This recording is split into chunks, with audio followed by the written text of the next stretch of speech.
Puji Tuhan, saudara-saudari yang terkasih dalam Tuhan Yesus Kristus.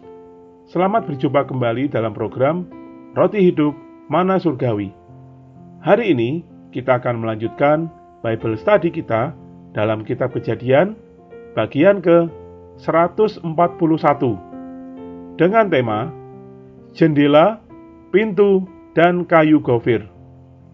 Ayat Alkitab yang akan kita baca, Kejadian pasal 6 ayat 14. Buatlah bagimu sebuah bahtera dari kayu gofir. Bahtera itu harus kau buat berpetak-petak dan harus kau tutup dengan pakal dari luar dan dari dalam.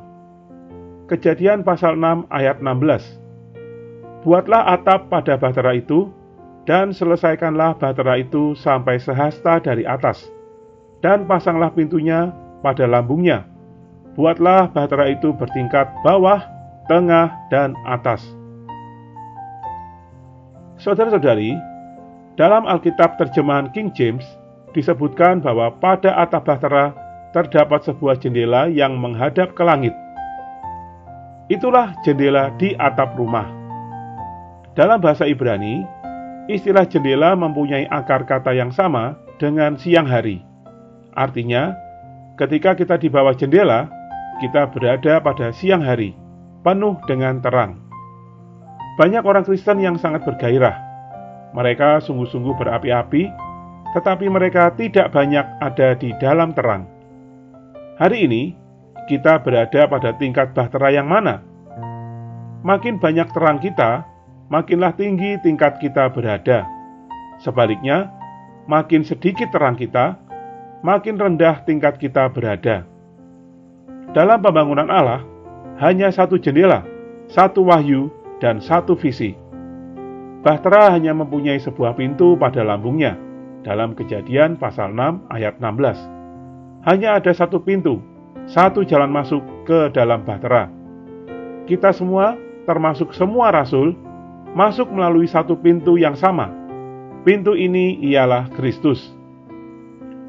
Bahtera dibuat dari kayu gofir dalam Kejadian pasal 6 ayat 14. Apakah kayu gofir itu? Kayu gofir adalah semacam pohon eru, banyak mengandung damar. Semacam kayu yang berdamar dan tahan air. Kayu yang tidak mengandung damar tidak tahan air. Kayu gofir dapat bertahan dari serangan air bah. Kidung Agung pasal 1 ayat 17 mengatakan kayu aras dan kayu eru. Penerjemah yang baik hampir semuanya menerjemahkan pohon eru dalam bahasa Ibrani sebagai pohon aras. Dalam Kidung Agung, pohon aras melambangkan Kristus yang bangkit. Pohon eru melambangkan Kristus yang tersalib dapat melawan air kematian. Dia telah merasakan kematian, namun maut tidak berdaya atasnya. Bahtera dibuat dari kayu gofir. Dia melalui air bah, berkali-kali terserang air bah, namun tidak terjadi kerusakan. Ini melambangkan Kristus yang tersalib adalah kokoh. Kristus adalah kayu gofir kita yang sejati, kayu eru yang sejati, penuh dengan damar, dapat kokoh menentang air bah kematian tidak dapat melukainya. Ada satu hal yang dapat membuat pertumbuhan rohani kita terhenti, yaitu rasa puas diri. Pengalaman kita atas Kristus beberapa bulan atau beberapa tahun yang lalu tidak bisa kita andalkan untuk menghadapi tantangan hari ini. Kita perlu mengalami Kristus setiap hari, suatu pengalaman yang baru dan segar. Karena itulah, kita perlu mendekati Dia setiap waktu, termasuk di saat ini. Tuhan memberkati. Mari kita berdoa. Tuhan Yesus, aku bersyukur atas pengalamanku bersamamu beberapa waktu yang lalu. Namun, aku perlu pengalaman yang lebih dalam akan Engkau. Tuhan, aku mau mengikatkan diriku denganmu. Atas segala pergumulanku, aku mengundang Engkau hadir bersamaku dalam menghadapinya. Terima kasih Tuhan. Amin.